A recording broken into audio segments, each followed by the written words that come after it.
Éric Coquerel est notre invité dans La Politique, c'est clair. Bonjour et bienvenue. Vous êtes président de la Commission des finances de l'Assemblée, député insoumis de Seine-Saint-Denis. Il y a pas mal de mesures qui ont été annoncées là, par Sébastien Lecornu ces derniers jours, des mesures sur le pouvoir d'achat. Il y a des hausses d'impôts pour les plus riches avec la taxe sur le patrimoine financier, plus toutes les taxes de l'année dernière qui seront reconduites. Un geste pour les carrières des femmes aussi pour corriger la réforme des retraites. Vous, en tant qu'homme de gauche, vous vous dites le compte y est? Vous attendiez mon sourire, non? Non, écoutez, y a toutes les mesures qui sont annoncées. Alors, la plupart, d'ailleurs, déjà, en réalité, baissent encore les recettes, puisqu'on parle de défiscalisation de supplémentaires. On parle alors, non pas restaurer, parce qu'en fait, la prime Macron existe déjà, mais on parle de la prolonger, de la défiscaliser. Donc, c'est toujours moins de recettes. C'est toujours une façon de contourner la question et le problème dans ce pays. Le problème dans ce pays, c'est que le travail ne paye pas assez. C'est-à-dire les salaires ne sont pas suffisants, j'allais dire, par rapport aux revenus du capital. Et là, la manière d'augmenter les salaires, c'est de prendre ce qu'on appelle le salaire socialisé. Hier, c'était les 80 ans de la sécurité sociale. Ouais, vous savez, on en a parlé. Voilà.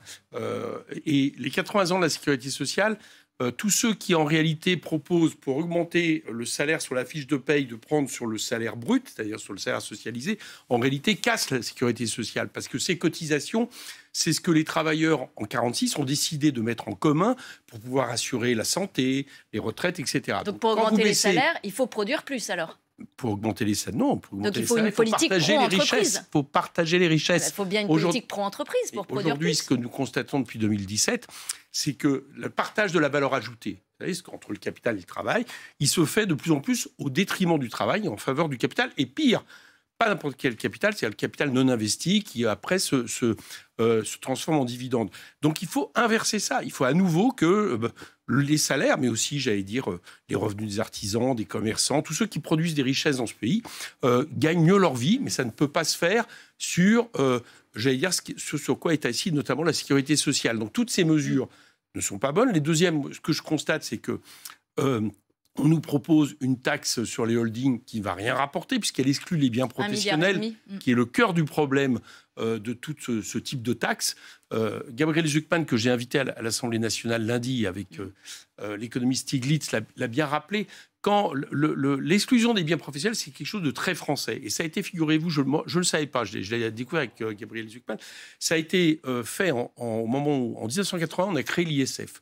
Il y a eu un amendement qui a exclu les biens professionnels. On a parlé d'outils de travail. Le bilan, c'est que les milliardaires, en réalité, on le sait, l'ISF les touche très peu. C'est pour ça que l'ISF, j'entendais votre invité précédent, c'est pour ça que l'ISF, finalement, n'a pas eu la rentabilité estimée. C'est que tous les ultra-riches qui transfèrent, j'allais dire, leur revenu vers du patrimoine de biens professionnels, qui est souvent des actifs financiers, eh ben, finalement, sont beaucoup moins imposés que la moyenne des Français, moitié moins, et l'ISF les touchait peu.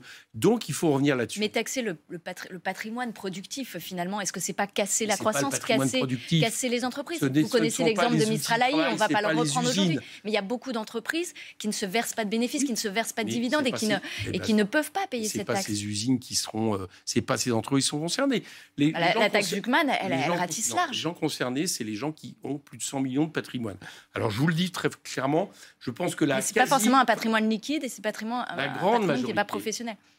La grande majorité des chefs d'entreprise de ce pays n'ont pas 100 millions de patrimoine personnel, ils n'ont pas. Voilà, ça, vous pouvez les interroger, vous pouvez regarder, ça ne les concerne pas. Qu'ils nous écoutent, parce que notamment le MEDEF a fini par les convaincre qu'en réalité, ils sont concernés par tout ça. Ils n'ont pas ce patrimoine. Donc la question n'est pas d'aller taxer l'outil de travail de la PME, TPE ou autre. La question, c'est d'aller taxer tous ceux qui ont mis dans leur patrimoine professionnel, en réalité, des actifs financiers qui sont leur enrichissement personnel. Voilà. Et ça, pour ça, il faut inclure les biens professionnels. Donc, les mesures qui sont proposées, pour aller vite, 1, continue à baisser les recettes de l'État. 2, ne règle pas la question du pouvoir d'achat par l'augmentation des salaires. 3, en réalité, ne touche que très peu ce dont souffre notre pays depuis 2017, c'est-à-dire, à force de cadeaux fiscaux aux plus riches, on a abaissé les recettes de l'État, de 60 milliards, on a créé les déficits, au moins la moitié des déficits s'expliquent comme ça, et en plus de ça, on n'a pas assez d'argent pour investir, ce qui serait aujourd'hui absolument nécessaire, notamment la bifurcation écologique. Donc c'est une censure a priori qui se dessine côté LFI ? Côté LFI, oui, bien sûr. Alors déjà... Vous la déposerez juste après le discours de politique générale ? S'il n'y a pas de vote de confiance, on fait une censure, donc ça sera après la discussion de politique générale. Et j'allais dire, là on parle d'économie, mais moi ce qui m'étonne, c'est qu'il y ait des hésitations, notamment du côté des groupes de gauche. Je pense que M. Retailleau sera dans le gouvernement. On imagine vraiment qu'un gouvernement qui a été battu, des gens qui ont été battus en juillet 2024, on va se demander s'il faut les censurer ou pas par rapport au cadre d'une politique qu'on connaît. Économiquement, elle est mauvaise, mais aussi sur d'autres aspects, notamment en matière autoritaire, en matière vis-à-vis de l'immigration, vis-à-vis de déclarations d'un ministre de l'Intérieur qui sont insupportables. Comment ? Est-ce que vos alliés de gauche vont vous suivre sur cette censure ? On verra bien. J'ai cru comprendre que M. Faure l'envisageait plutôt. Mais moi, je vais vous dire ce que je crois. C'est qu'aujourd'hui, il y a un accord global entre Marine Le Pen et la Macronie et que ça les amènera, à mon avis, à ne pas censurer ce gouvernement. Et je pense que c'est d'ailleurs ce qui explique que M. Lecornu a retiré l'idée d'un 49.3 parce que depuis quelques jours se dessine un accord. Je ne sais pas quels sont les tenants et les aboutissants de ces accords, mais pour que le Rassemblement national laisse en vie la Macronie. Vous pensez qu'effectivement, il y aura des accords sur le budget entre le socle commun et le RN au cours du mois d'octobre Je pense, oui. Alors déjà, une première chose, qu'est-ce qui me fait dire ça ? C'est qu'à l'Assemblée, cette semaine, on a assisté quand même à quelque chose de très frappant. Sous couvert de faire rentrer des vice-présidents au bureau de l'Assemblée nationale parce que ça aurait été plus correct, proportionnel au niveau de la représentation démocratique, vous connaissez tout le discours, on a assisté pendant 2 jours à un accord global entre le Rassemblement national et la Macronie qui a permis à la Macronie de récupérer des postes de président de commission qui leur avaient échappé la dernière fois, alors qu'il n'est que s'ils étaient face à la gauche et face à l'opposition républicaine avec Lyotte, ils étaient minoritaires, donc c'est le RN qui leur a permis d'être élus, de récupérer le poste de rapporteur général que M. de Courson détenait, qui est et maintenant c'est M. Philippe Juvin. Donc LR. Tout ça, c'est un accord global. Je ne sais pas quels sont... Ils n'ont pas revendiqué le poste de la Commission des Finances. Vous ne pouvez pas, figurez-vous, parce que le poste de la présidence de la Commission des Finances, c'est un poste qui est dans l'opposition. Alors, il aurait fallu que la Macronie non seulement vote, ce qui est quand même jusqu'à maintenant n'a pas été fait sauf l'année dernière, mais en plus vote RN. Je pense que là, j'allais dire l'alliance aurait été un peu trop frappante et non assumable pour la Macronie. Mais ce qu'ils ont fait, clairement, il y a un accord. Je pense que la prolongation, ça sera le budget. Mais on va bien voir, on va vite le savoir en fait. C'est étonnant quand même pour un parlementaire, alors qu'on refuse d'utiliser le 49.3, de refuser de débattre. Ah mais on va débattre. Qui vous a dit qu'on ne va pas débattre ? Si vous les censurez directement. Mais on va censurer parce que le discours de politique générale, on a les éléments déjà là qui sont sur la table. Oui, mais là, on sait bien qu'il ne change pas de politique économique. Tous les accords sont ouverts dans l'hémicycle s'il n'y a pas de 49.3. On sait bien qu'ils ne changent pas de politique. Ils vont présenter un discours de politique générale.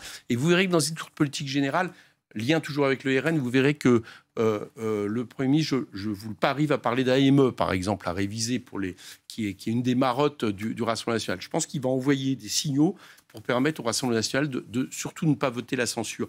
Mais là, tel qu'aujourd'hui se préfigure le budget, c'est un budget qui ne va pas beaucoup changer de celui de M. Bayrou.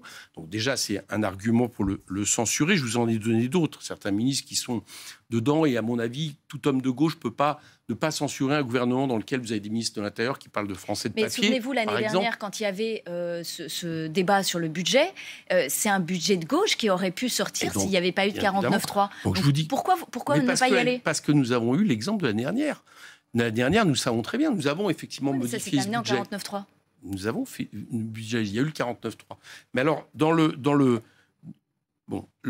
dans ce qui est présenté aujourd'hui, vous le savez, on a 70 jours pour voter le budget, pas plus. On est en retard, c'est-à-dire qu'il va être transmis à l'Assemblée le 13. Donc on va être vraiment aux limites. Le gouvernement, si jamais il ne débouche pas sur l'accord qui, à mon avis, est sous-jacent avec le Rassemblement national, il a la possibilité, si les 70 jours sont dépassés, de passer tout ça par ordonnance. C'est-à-dire le budget sera passé sans vote par ordonnance, qui équivaut au 49.3. Et je pense que M. Lecornu sait très bien qu'il a cette planche de rattrapage derrière. Et ça ne tient qu'à vous, de tenir les délais et de vous mettre d'accord entre vous. Bien sûr, ça tient qu'à nous. Donc on peut aussi décider qu'on n'amende plus, par exemple, le budget pour que ça passe. Parce que passer un budget à partir du moment où vous avez des délais qui sont extrêmement raccourcis, c'est effectivement compliqué. Mais en plus de ça, non seulement il y a la question des délais, mais par exemple, si vous avez 2 commissions mixtes paritaires qui n'arrivent pas à conclure, et à la fin, un vote qui est négatif, ils ont la possibilité, à partir de là, de passer ordonnance. Donc moi, ce que je crois, c'est que c'est un leurre, cette histoire de ne pas 49.3. M. Lecornu aura la planche de rappel avec cette histoire de délai qui lui permettra de passer par ordonnance. Et sinon, vous verrez, je crains fort que l'accord avec le Rassemblement national se perpétue pendant le budget. Vous dites qu'il y a un accord avec le RN et le socle commun, mais il y a eu un accord entre la gauche et le RN sur la suspension de la réforme des retraites, sur la taxe Zuckman l'année dernière, puisqu'elle a été adoptée dans l'hémicycle. Donc ça veut dire que vous non plus, ça ne vous gêne pas de temps en temps de faire des accords avec le RN? Non, il n'y a pas eu d'accord avec le RN là-dessus. On a mis des textes, le RN a choisi de les voter. Ce que je constate aujourd'hui, c'est que manifestement, le Rassemblement national, que ce soit sur les postes de commission ou, on va le voir, sur les censures, choisit aujourd'hui de laisser se perpétuer une politique macroniste. Bon, voilà, c'est tout. C'est pas la même chose que, j'allais dire, quand vous avez une opposition qui soumet des textes et le fait que le RN vote ces textes de l'opposition. Il n'y a jamais eu d'alliance entre nous pour nous répartir les postes à l'Assemblée. On était même contre le fait qu'ils aient des vice-présidents au bureau. Très rapidement, un sondage Odoxa dans le Figaro montre que le front anti-LFI serait plus fort que le front anti-RN. Vous l'expliquez comment? Un rejet de Jean-Luc Mélenchon? Non, je ne fais pas les remarques au niveau des sondages. J'allais dire que de la part notamment de la Macronie, de la part et de l'influence qu'ils peuvent avoir sur certains médias, eux et l'extrême droite, tout ça finalement ne m'étonne pas. Il y a toute une atmosphère. Mais je pense qu'ils jouent un jeu extrêmement dangereux. Vous remarquerez que la Macronie quand même a eu beaucoup de ses députés sauvés par le Front républicain, que nous avons largement respecté, enfin en tout cas par un bouclier républicain. Bon, dès lors que ça a été fini, ils n'ont eu de cesse en réalité de nous dénoncer comme les pires ennemis. Aux prochaines élections, je pense peut-être qu'ils le regretteront, parce que le Rassemblement national, lui, progresse. Lui menace notre démocratie et notre République. Mais dans l'opinion aussi, visiblement, si on lit ce sondage. À force d'estimer et à force de taper sur un seul adversaire qui serait France Insoumise, je peux estimer que, effectivement, à un moment donné, ça a des répercussions sur l'opinion. Mais moi, je pense que le peuple français est un peuple très politique, très intelligent, et que vous remarquerez que ces votes ne sont pas en lien souvent avec les sondages. La preuve en juillet dernier. Merci à vous, Éric Coquerel, d'avoir été notre invité ce matin, président de la Commission des finances de l'Assemblée nationale, député insoumis de Seine-Saint-Denis. Tout de suite, vous avez rendez-vous avec les informés sur France Info.